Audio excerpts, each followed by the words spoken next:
Bienvenue sur Top Invest, la chaîne des tops d'investissement. Ici, on parle essentiellement d'entreprises de qualité. Savez-vous qu'il est possible d'acheter Dassault Aviation pour 0 €?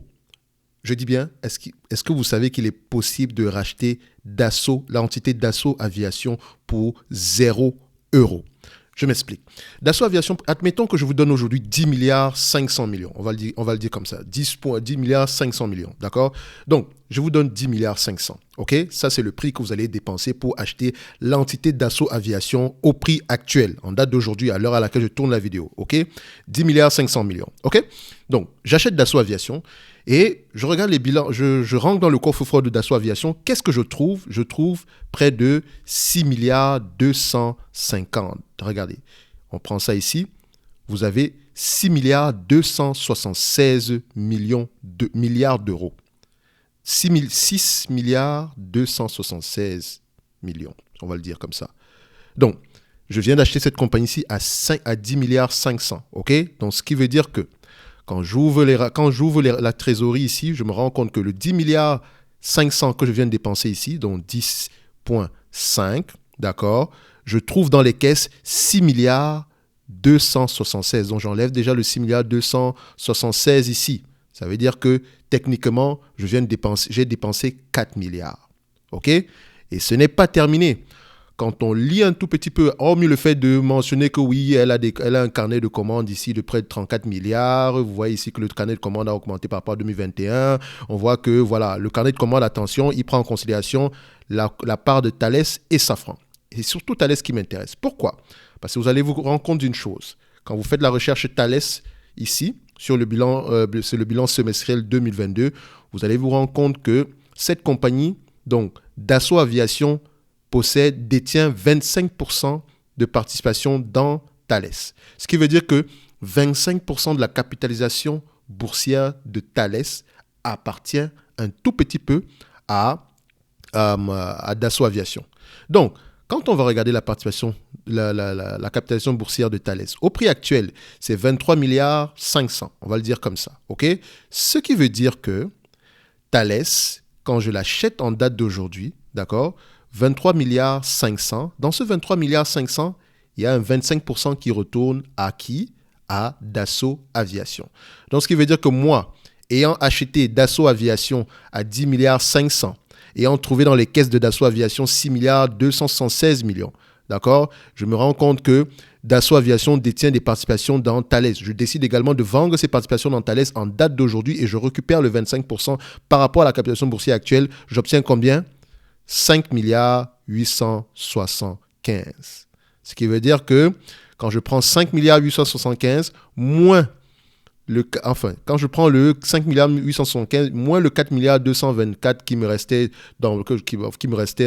comme reliquat après avoir récupéré le cash, je me rends compte que j'ai un bénéfice de 1 milliard à peu près. Ici, on va le faire comme ça. On fait ici 5 milliards 875 moins 4 milliards 224 et je me rends compte que j'ai un bénéfice de 1 milliard 651. Donc, j'achète Dassault à 10 milliards 500, d'accord? Je trouve dans les caisses 6 milliards 276, plus des participations de 25% dans Thales que je revends en date d'aujourd'hui et ça me donne un bénéfice de 1 milliard 651. Et vous savez, la meilleure chose, c'est que je n'ai pas encore vendu l'entité Dassault Aviation. Je détiens encore Dassault Aviation. J'ai uniquement récupéré le cash en banque, ce qui veut dire que dans la trésorerie de l'entreprise, il y a 0. Et deuxièmement, j'ai uniquement vendu les participations dans Thales, ce qui veut dire que l'entité Dassault Aviation qui fabrique les jets privés, ainsi que les fameux Rafales, d'accord? Donc, on a les Falcons ici et les fameux Rafales. Vous vous rendez compte que c'est une entité qui fonctionne encore, donc qui me rapporte encore du cash. Combien est-ce que ça me rapporte par an? À peu près aux alentours de 300 millions par an. Et Dassault Aviation ici, Aviation ici est généralement coté avec un PER de 20 fois les bénéfices. Je trouve que c'est assez généreux, mais on va le prendre 20 fois les bénéfices. Nous avons une entreprise qui nous rapporte à peu près 300 millions ici, fois 20 fois les bénéfices. Je dis bien 300 millions annuels. Je vais vous expliquer pourquoi je prends 300 millions annuels. Fois 20 fois les bénéfices, donc c'est-à-dire que cette entité-ci me rapporte à une valorisation à peu près de 6 milliards. Donc, j'ai dépensé 10 milliards, J'ai récupéré la totalité de mon cash et il me reste encore une entité qui a une valorisation de 6 milliards globalement. Je dis bien globalement. Donc, c'est une entité qui peut me ramener 300 millions par an en termes de dividendes. Donc, je viens d'acheter Dassault Aviation pour zéro. Au contraire, c'est Dassault Aviation qui m'a payé pour pouvoir l'acheter. Et ça existe ici. Ça veut dire que moi, en achetant des actions de Dassault Aviation ici à 129 euros, mon investissement est déjà protégé. Non seulement parce que la capitalisation boursière de cette entreprise est à 60% en cash. Donc, rappelez-vous le 6 milliards 200. Et en plus, j'ai des participations dans Thales qui représentent à peu près plus que à peu près 5 à 6 milliards par là. Donc, c'est-à-dire que quand on prend les participations plus le cash ici, techniquement, mon investissement est couvert à 100%. D'accord? Oui, évidemment, ça dépend de la variation maintenant des actions de Thales. Est-ce que Thales est surévalué ou sous-évalué ou correctement évalué? C'est la question qu'on doit se poser. Et moi, je pense que Thales est correctement évalué au pire. Au pire des cas, elle est correctement évaluée. D'accord? On va le dire comme ça. Donc, mon investissement est protégé. Mais si vous lisez les rapports financiers, vous allez vous rendre compte d'une chose. Thales, en fait, hormis le fait qu'il y ait du cash en banque, en fait, pour pouvoir, pas Thales, mais Dassault Aviation, hormis le fait qu'il y ait du cash en banque, vous pouvez voir en lisant les états financiers directement. Dans les rapports dans les états financiers, ils font ceci. Ils vous mettent ici qu'on a sur le premier semestre 2022, on a 318 millions d'euros. Astérix, on met ici résultat net consolidé. Qu'est-ce que ça veut dire? En faisant la recherche toujours avec le nom Thales, vous allez vous rendre compte d'une chose ici, c'est qu'elle consolide à peu près une partie des bénéfices nets de Thales également. Donc, 25% des bénéfices nets de Thales sont consolidés dans cette entreprise aussi. C'est-à-dire que le 318 millions en question ici, en fait, il y a 180 millions qui proviennent de Thales.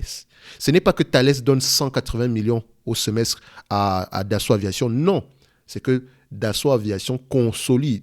D'accord? Donc, considère que cette partie des bénéfices nets, dont 25% des bénéfices nets de Thales, lui appartiennent. Donc, elle ne les reçoit pas. Ce qui veut dire que vous devez ajuster vos bénéfices nets ici pour évaluer l'entité Dassault Aviation uniquement. Mais ça ne dérange pas dans le sens où ça vous permet également d'évaluer l'entité Thales au même moment. Donc, c'est-à-dire que quand on me donne 318 millions ici aujourd'hui, c'est au premier semestre, admettons que le second semestre, ce sera à peu près la même chose. Donc, on aura à peu près 600 millions par là, à 20 fois les bénéfices au total. Ça veut dire que je récupère à peu près aux alentours de 12 milliards ici, plus le 6 milliards que j'ai en cash, le 6 milliards 276 que j'ai en cash ici, ça revient à peu près à une valorisation totale de 18 milliards 276. 18 milliards 276 au total divisé ici par le nombre d'actions, je ne sais pas combien d'actions ici on a. Donc, quand on va regarder sur le nombre d'actions ici de Dassault Aviation, on est à peu près aux alentours de 83. Donc, divisé par 83,21, on arrive ici à peu près une valorisation aux alentours de 219 euros l'action. Dans ce 219 euros l'action, vous allez vous rendre compte que ça, c'est la valeur de l'entreprise quand on prend en considération le potentiel des actifs, d'accord, le potentiel des activités opérationnelles, plus le cash et les participations de Thales.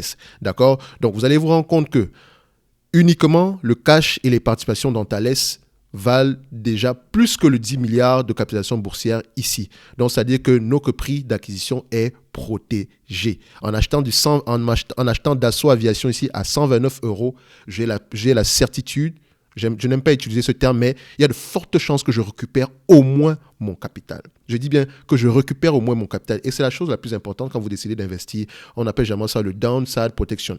D'accord? Donc, votre investissement est protégé à 100%. Juste, déjà, 60% certain, d'accord? À 60% certain. Et le 40% restant est à peu près certain parce qu'il dépend de la capitalisation boursière de Thales et l'envie de monétiser cette participation-là. OK? Donc, on reçoit des dividendes de Thales, etc.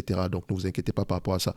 Donc, ici, notre investissement est protégé juste en achetant du Dassault Aviation ici. Et ça, vous ne pouvez pas le savoir si vous ne lisez pas les rapports financiers. C'est votre avantage. Aujourd'hui, le marché déprécie totalement Dassault Aviation. Voilà, vous pensez que voilà, c'est une entreprise qui est surévaluée, etc. Mais techniquement, c'est une entreprise qui est sous-évaluée à peu près depuis plusieurs années. Et vous voyez que le cash en banque ne fait qu'augmenter. On était à 4 milliards l'année passée, on est à 6 milliards aujourd'hui. Qu'est-ce qu'ils vont faire avec ce cash? Est-ce qu'ils vont distribuer un dividende spécial? Point d'interrogation. Donc, s'ils distribuent un dividende spécial, ça serait une bonne chose, d'accord? Mais est-ce qu'ils vont continuer à augmenter le dividende? Il y a de fortes chances que ce soit le cas. Ce sont des gens qui gèrent très bien le cash qu'ils ont en banque. Il ne faut pas également oublier que c'est une activité qui est à peu près cyclique, d'accord? Donc, ça demande également beaucoup d'argent. Donc, ils ont du cash en banque présentement, donc ils ont la capacité de souffrir en cas de récession. Donc, c'est-à-dire que si on vous revend des actions d'Assaut Aviation ici à des prix encore plus bas que ça peut être intéressant. Il y a de fortes chances que Dassault revienne à ses plus hauts et aille même plus loin que ça, d'accord? Donc, ceci, c'est le genre d'aberration que vous pouvez trouver sur les marchés. Et ce n'est pas la seule chose que vous pouvez trouver sur les marchés. Donc, quand on dit que les marchés sont efficients, c'est voilà.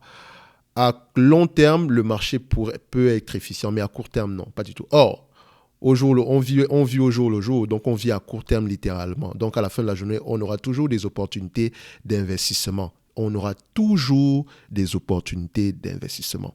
Donc, si vous devez acheter une entreprise par mois, laissez-moi vous dire que vous trouverez toujours une entreprise extraordinaire sous-évaluée par mois. Mais attention, il faut trouver la raison pour laquelle cette entreprise extraordinaire est sous-évaluée et s'il y a un catalyseur pour pouvoir permettre au marché de revaloriser cette entreprise-là. Je prends toujours l'exemple de Google. Je ne sais pas pourquoi j'aime parler de Google, mais je considère que Google est une aberration. L'entreprise est extrêmement sous-évaluée, même à 20 fois les bénéfices. D'accord? Si vous allez dans le secteur média aux États-Unis, beaucoup de sous-évaluation. Également, il y a des gens qui sont intéressés par M6. Je n'ai pas parlé de M6 ici parce que j'ai déjà fait une vidéo sur M6 parce que ça me dérange souvent de reparler de la même chose. Pourtant, ça n'a pas trop changé entre-temps. Je vous ai dit une chose, c'est que qu'M6 se fasse racheter ou pas, l'entreprise en état stationnaire est déjà une opportunité d'investissement présentement. Mais n'oubliez pas, cette opportunité-là vient avec un risque. Le risque est le suivant, c'est que la façon de consommer le média est en train de changer. On est de plus en plus sur YouTube et les réseaux sociaux. Or, là-bas, c'est également la pub. Donc, les médias, les réseaux sociaux, ainsi que voilà, les entités comme YouTube, les entités de streaming, sont en concurrence directement avec la télévision et la radio.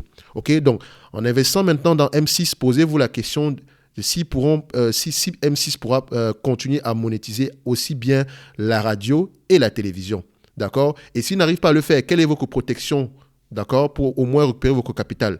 Est-ce que c'est par rapport à la propriété intellectuelle de leurs différentes émissions? Parce que ces émissions-là peuvent se revendre, peuvent se refaire sur YouTube, etc. Donc, il y a toujours moyen de faire de l'argent. Donc, M6 est considéré ici comme une entreprise presque à la casse au prix actuel. Et vous voyez que le prix ne bouge pas beaucoup également parce qu'il y a beaucoup de nuages gris à l'horizon. Mais c'est une entreprise qui continue à vous distribuer un dividende et continue à ramener assez d'argent. Donc, allez-y généralement au-delà des états financiers, ok? Mais les états financiers vous permettent déjà de poser les bonnes questions. Juste en regardant Dassault Aviation, je pense que sur cette vidéo-là, vous pouvez voir que je vous avais clairement dit que c'était une entreprise intéressante au prix actuel. Et également, il faut que je remercie certains de mes abonnés ici, donc notamment ce commentaire-ci de Is, j'espère que je le lis bien, IsBDN. Donc, merci à toi. J'aime souvent lire tes contributions sur la chaîne et je te remercie.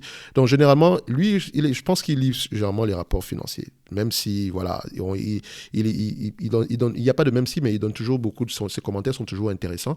Mais il y a Nathan également qu'il faudrait remercier parce que c'est Nathan qui a soulevé cela. Ce n'est pas que, je savais qu'il y avait des participations dans Talent, mais je ne sais même pas si je l'ai mentionné dans la vidéo. Mais BDN, j'espère que c'est comme ça, BDN est parti vérifier et il s'est rendu compte que, mais attention, on a 25% de Thales qui valent déjà à peu près quelque chose, plus du cash. Donc, ça dit qu'on peut acheter cette entreprise-ci à 0 €. Et ça qui m'a à peu près donné l'idée de faire cette vidéo-ci. Donc, c'est l'idée de faire la vidéo vient d'eux ici, d'accord? Donc, ils ne le savent peut-être pas, mais j'aimerais vous remercier. Donc, j'aime bien les commentaires sur la chaîne parce qu'on apprend toujours énormément. Par exemple, j'ai parlé de Equasense, je pense bien c'était Equasense la dernière fois, l'ancien Pharmagest. Et j'ai eu un commentaire d'un pharmacien tantôt. Donc, je te remercie également si tu écoutes cette vidéo aussi. Donc, j'ai eu un commentaire également de la personne, quelqu'un qui utilisait le logiciel Equasense, donc l'ancien Pharmagest. Il m'a dit que le logiciel, il n'est peut-être pas le plus abouti techniquement, d'accord, mais sur le plan d'utilisation, il est le plus simple à utiliser. Il permet de pouvoir répondre pouvoir répondre à des questions de base, d'accord. Et une fois qu'on a commencé à l'utiliser, voilà, il est très difficile de changer. D'accord? Donc, ça, c'est une bonne information. Ça vous permet de voir qu'ici, nous avons une entreprise qui a peut-être un switching cost. Donc, si vous avez ensuite donc un coût de communication, donc si je change de logiciel, ça me prend du temps d'apprendre, etc. Et à la fin de la journée, si c'est pour que ça fasse la même chose que le logiciel Pharmagest, pourquoi est-ce que je vais changer? Donc, on a également une entreprise qui pourrait avoir un pricing power. Donc, vous voyez ce genre de choses-là? Ça, c'est uniquement en lisant, en posant les bonnes questions aux personnes qui utilisent ce logiciel-là. Adobe, j'ai eu un commentaire sur Figma. Quelqu'un qui utilisait Figma qui m'a mentionné que c'est une bonne chose qu'ils aient racheté Figma parce que Figma menaçait l'environnement de Adobe, surtout je pense bien Adobe XD, un truc comme ça. Donc, ils pensent que Adobe a surpayé, mais a surpayé pour pouvoir garder son monopole sur le secteur d'activité. Ça peut peut-être coûter 20 milliards ici aujourd'hui, mais ce 20 milliards-là va être récupéré sur le temps. Et j'aime ça. J'aime ce genre de choses-là. Vous avez également des participations, par exemple, il y a souvent des entreprises, par exemple sur Steph, vous allez voir, il y a des bons commentaires, par exemple, sur Steph, il y a également des bons commentaires sur LDLC ou bien sur Fnac Darty, par exemple. Donc, sur la plupart des commentaires ici, on apprend toujours beaucoup. Donc, j'aimerais vous remercier et vous encourager à continuer ainsi. Donc, il n'y a pas de mauvaise réponse ni de bonne réponse ici. L'essentiel ici, c'est juste de participer et de faire vivre la chaîne, d'accord? De pouvoir aller au-delà de ce qu'on voit ici. Parce que moi, je me limite aux états financiers et je me limite uniquement pour une bonne raison, parce que je ne peux pas lire tous ces rapports financiers-là. Je ne peux pas tous les lire. Donc, je lis uniquement des entreprises qui m'intéressent, uniquement. Et vous savez que j'ai mes propres investissements et je ne peux pas également lire pour les autres, d'accord? Donc, j'essaye de donner ici le maximum en limitant aux états financiers, mais tout en vous mentionnant que déjà avec les états financiers, je peux poser les bonnes questions. Je peux poser les bonnes questions. Je peux voir des choses déjà, d'accord? Juste avec les états financiers, mais je ne devrais pas me limiter aux états financiers pour prendre une décision d'achat. D'accord? Les états financiers doivent être corrects, d'accord, pour pouvoir continuer ma recherche. Ça, c'est primordial, ok? Donc, sur Dassault Aviation, nous avons une opportunité d'investissement et nous avons à peu près la garantie de récupérer notre capital de départ. Je vous laisse aller voir la vidéo qu'on a fait tantôt ici sur Dassault Aviation. Généralement, si vous cherchez quelque chose, mettez Dassault Aviation, mettez Top Invest à côté, d'accord? Donc, je ne sais même pas, j'ai parlé de près de 300 entreprises ici, ou bien on peut se dire 200 entreprises par là. Donc, je ne peux pas tout savoir. Je ne peux pas savoir à peu près laquelle il faudrait mettre à jour en date d'aujourd'hui. Donc, parfois, il est souvent bien de retourner sur les anciennes vidéos pour voir à peu près ce qui a été dit, s'il faut mettre à jour, etc. Donc, d'ici là, je vous remercie et on se donne rendez-vous sur la prochaine vidéo. Merci.